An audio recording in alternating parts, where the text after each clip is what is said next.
Bercahaya FM, semakin dekat semakin hebat. Selamat pagi warga Bercahaya.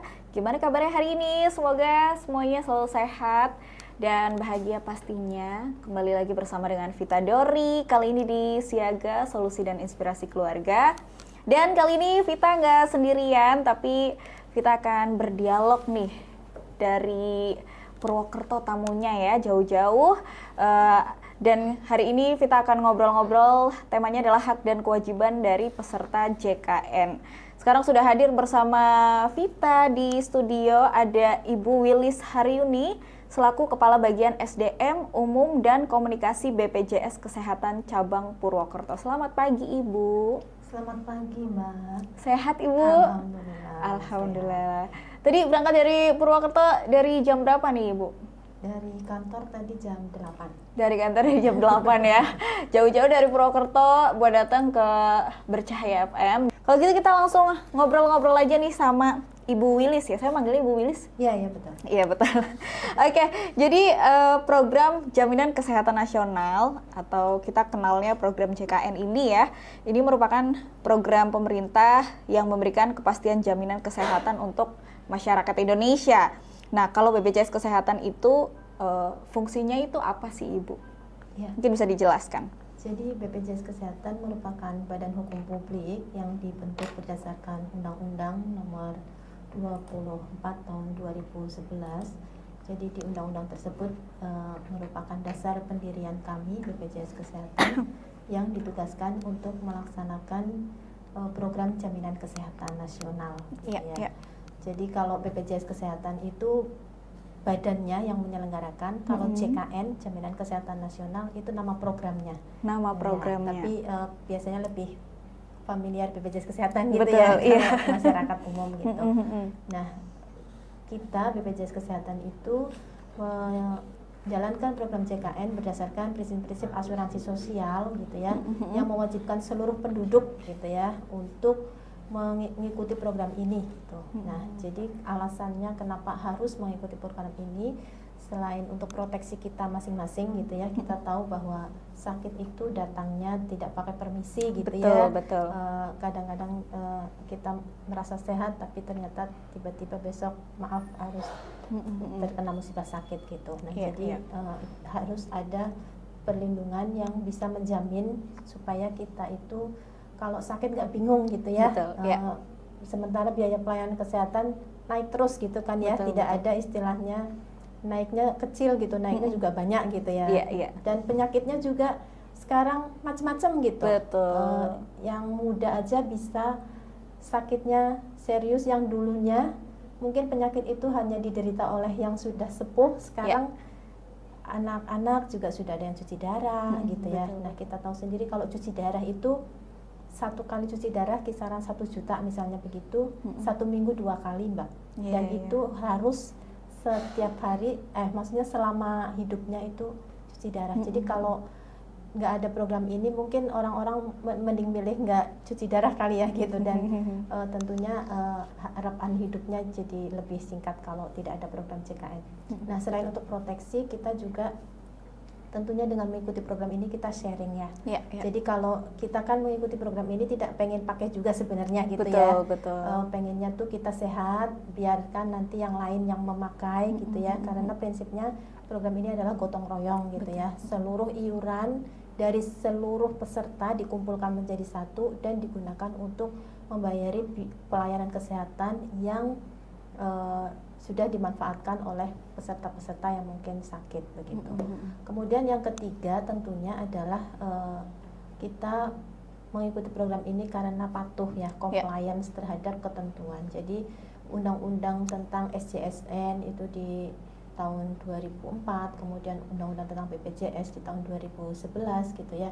Itu mewajibkan seluruh penduduk untuk ikut. Bahkan orang asing yang bekerja di Indonesia lebih dari 6 bulan pun harus ikut begitu. Jadi kalau tidak digotong royong bersama gitu kan nggak mungkin jalan program ini ya. Kalau misalnya yang daftar cuma yang sakit-sakit aja gitu ya. Kan bayangin aja iuran kelas 3 itu cuma 42.000, yang dibayar peserta hanya 35.000, yang 7.000 itu ada subsidi dari pemerintah gitu ya. Dengan seluruh biaya pelayanan kesehatan itu dijamin asal sesuai prosedur dan indikasi medis gitu. Jadi tidak ada plafon begitu ya, kalau di BPJS Kesehatan itu nggak ada gitu. Oke, berarti fungsinya itu tadi adalah memang untuk menjamin kesehatan masyarakat Indonesia itu sendiri ya Bu ya. Oke, untuk tugas sendiri dari BPJS Kesehatan nih sebagai penyelenggara program JKN itu apa aja tuh Bu? Ya baik, kalau BPJS Kesehatan itu tugasnya sebenarnya lebih ke arah administratif kepesertaan begitu ya. Jadi kita itu menerima pendaftaran peserta, kemudian baik yang secara mandiri maupun yang secara kolektif. Nah ini juga kelebihan dari program JKN ya, tidak hanya tidak milih-milih peserta gitu. Kalau zaman dulu kan kita merupakan transformasi dari PT Askes yang notabene dulu Askes itu hanya menjamin kesehatan untuk para PNS gitu ya. Nah sekarang kan sudah terbuka luas gitu untuk seluruh masyarakat bisa mendaftar baik secara mandiri atau kolektif, baik oleh pemberi kerjanya maupun oleh Pemda, pemerintah, bahkan sebagai wujud gotong royong itu pembayarnya itu tidak hanya bisa mandiri gitu. Jadi kalau pekerja ya dari pemberi kerjanya dan pekerjanya gitu. Kalau masyarakat tidak mampu ya negara hadir dengan membayari iurannya begitu. Kemudian selain pendaftaran peserta, kita juga ditugaskan untuk mengumpulkan iuran gitu ya. Karena program ini tidak bisa jalan tanpa iuran gitu kan Mbak. Jadi iuran itu berguna untuk membayari biaya pelayanan kesehatan yang ada begitu. Kemudian selain itu kita juga mengelola DJS. DJS itu dana jaminan sosial ya. Jadi itu adalah dana amanah yang notabene adalah iuran semua terkumpul di situ. Kemudian nanti bayar pelayanan kesehatan juga dari dana DJS itu gitu. Kemudian selain itu kita juga harus membayarkan kepada Vaskes ya, rumah sakit atau klinik atau puskesmas gitu untuk biaya pelayanan kesehatan yang sudah diberikan untuk peserta JKN gitu. Kemudian kita juga wajib memberikan informasi terkait dengan hak dan kewajiban pada peserta. Salah satunya melalui talkshow ini ya. Semoga masyarakat animonya besar gitu ya, maksudnya supaya lebih paham gitu. Karena biasanya keluhan-keluhan yang masuk itu karena sebenarnya peserta belum paham gitu. Makanya ada tugas kami untuk mensosialisasikan. Tadi mungkin sudah disinggung sedikit sama Ibu Wilis ya soal kenapa sih masyarakat itu harus terlindungi dengan program JKN gitu ya. Tapi banyak juga mungkin masyarakat yang masih belum betul-betul paham ya. Mereka mungkin ngiranya ngapain nih bayar tiap bulan orang nggak sakit gitu ya. Mungkin bisa dijelaskan lagi nih kenapa masyarakat itu harus terlindungi dengan program JKN ini. Selain tadi sifatnya wajib gitu ya, jadi memang tidak ada tawar-menawar terkait dengan boleh nggak ikut gitu. Kalau memang masih pengen jadi warga negara Indonesia dan penduduk Indonesia ya wajib gitu. Karena undang-undangnya menyebutkan wajib mengikuti program ini gitu. Salah satu jaminan sosial adalah jaminan kesehatan nasional ini gitu. Iya, jadi itu dia alasan kenapa masyarakat Indonesia harus wajib ya yang namanya dijamin kesehatannya dengan program JKN ini gitu. Jadi silahkan jangan nunggu sakit dulu ya Ibu ya.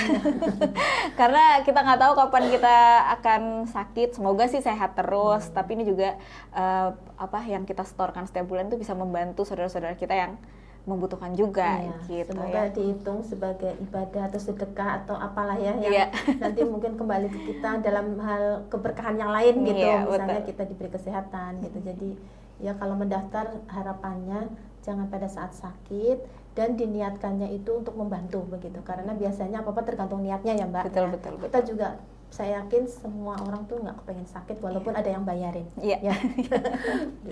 Oke, terus mungkin bisa dikasih tahu nih siapa aja yang wajib menjadi peserta JKN tadi mungkin. Kalau masyarakat Indonesia wajib, tapi selain masyarakat Indonesia apakah ada lagi nih yang wajib harus menjadi peserta JKN? Ya, kalau termasuk orang asing yang bekerja lebih dari 6 bulan begitu ya, itu wajib didaftarkan. Jadi nanti pakainya KITAS ya. Identitas asing. Oke. Jadi selain masyarakat itu tadi ada pekerja asing juga wajib menggunakan BPJS Kesehatan sebagai jaminan kesehatan selama bekerja di Indonesia ya. Jadi kalau JKN itu memang berlaku di Indonesia saja ya Mbak. Jadi kalau di luar negeri itu memang belum berlaku gitu. Kalau pengen berobat ke luar negeri, JKN-nya otomatis tidak berlaku walaupun dia peserta JKN gitu ya. Oke. Di tengah padatnya aktivitas dan cepatnya dunia bergerak, satu hal tetap jadi prioritas utama, yaitu kesehatan kita dan orang-orang tercinta. Namun, mengakses layanan kesehatan seringkali menjadi tantangan. Keterbatasan waktu dan proses yang tidak praktis membuat orang menjadi enggan mengakses layanan kesehatan. Karena itu, BPJS Kesehatan menghadirkan solusi digital yang memudahkan segalanya. Aplikasi mobile JKN, semua ada dalam genggaman. Bagi Anda yang belum terdaftar sebagai peserta JKN, Mobile JKN menyediakan fitur pendaftaran peserta secara online, penambahan anggota keluarga serta perubahan data peserta seperti jenis kepesertaan, nomor HP, email, alamat, fasilitas kesehatan tingkat pertama dan kelas rawat. Untuk fitur info peserta terdapat informasi seperti status kepesertaan, nomor kepesertaan, lokasi vaskes terdaftar, kelas rawat, nama peserta, dan tanggal lahir. Cukup dengan beberapa langkah mudah, Anda bisa mendaftarkan diri dan keluarga dari mana saja, tanpa perlu antre. Mobile JKN bukan hanya aplikasi administrasi, tapi juga asisten digital untuk menjaga kesehatan Anda setiap hari. Berikut fitur-fitur unggulan yang mendukung pelayanan kesehatan langsung dari genggaman Anda. Butuh konsultasi kesehatan tanpa harus ke fasilitas kesehatan? Gunakan fitur konseling dokter di Mobile JKN. Konseling dilakukan secara daring oleh dokter dari fasilitas kesehatan. Tingkat pertama pilihan Anda, cepat dan efisien tanpa harus keluar rumah. Deteksi dini penting untuk mencegah penyakit kronis. Gunakan fitur screening riwayat kesehatan untuk menilai resiko penyakit seperti diabetes, hipertensi, hingga jantung. Hasil screening bisa menjadi panduan awal dalam menjaga kesehatan Anda dan keluarga. Saat kondisi darurat, nggak perlu panik. Cukup satu klik pada menu info lokasi vaskes, kamu bisa mencari fasilitas kesehatan terdekat. Mencari ruang rawat inap terkadang bisa menjadi tantangan. Namun, dengan adanya fitur info ketersediaan tempat tidur, Anda bisa melihat ketersediaan kamar di rumah sakit secara real-time. Jangan bingung mencari tahu kapan jadwal operasi tersedia. Fitur info jadwal tindakan operasi memungkinkan Anda melihat waktu dan lokasi tindakan medis yang tersedia. Cek riwayat pelayanan kesehatan di Mobile JKN, juga sudah tersedia fitur iCare.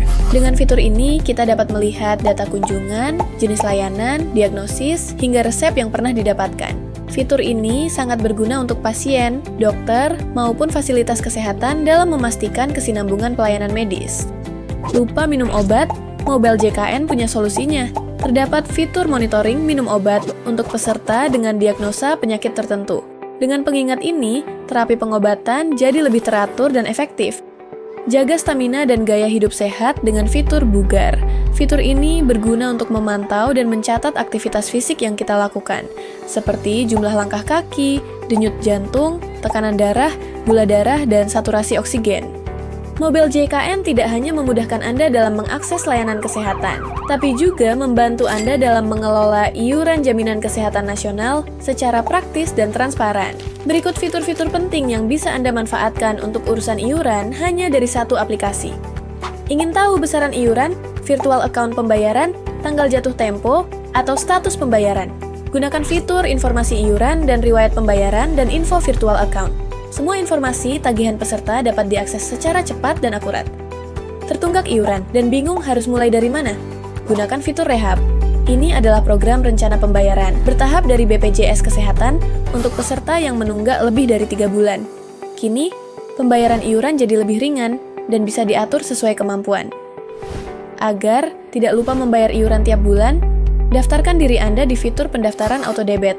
Pembayaran otomatis bisa diatur melalui rekening bank atau dompet digital yang tersedia. Bayar iuran lebih mudah, tanpa repot dan tepat waktu. Berobat ke layanan kesehatan kini, tak perlu antri panjang atau datang terlalu pagi. Lewat aplikasi Mobile JKN, Anda bisa mengatur waktu kunjungan lebih efisien dan nyaman. Pendaftaran bisa dilakukan untuk kunjungan di fasilitas kesehatan tingkat pertama dan fasilitas kesehatan tingkat lanjut pada fitur pendaftaran antrian. Mobile JKN telah menghadirkan berbagai kemudahan layanan, mulai dari kepesertaan, antrean fasilitas kesehatan, hingga pengelolaan iuran dan layanan kesehatan digital. Namun, kami sadar bahwa setiap peserta mungkin masih memiliki pertanyaan. Butuh kejelasan lebih lanjut. atau mengalami kendala dalam layanan. Disinilah fitur info serta pengaduan berperan penting. Peserta dapat melihat info seputar program JKN mulai dari pendaftaran, iuran, hingga manfaat program JKN, dan jika terdapat pengaduan mengenai pelayanan kesehatan peserta, juga bisa membuat pengaduan melalui fitur pengaduan layanan JKN. Mobile JKN bukan sekadar aplikasi. Ini adalah ekosistem layanan kesehatan digital yang lengkap dan terus mendengar kebutuhan pengguna JKN.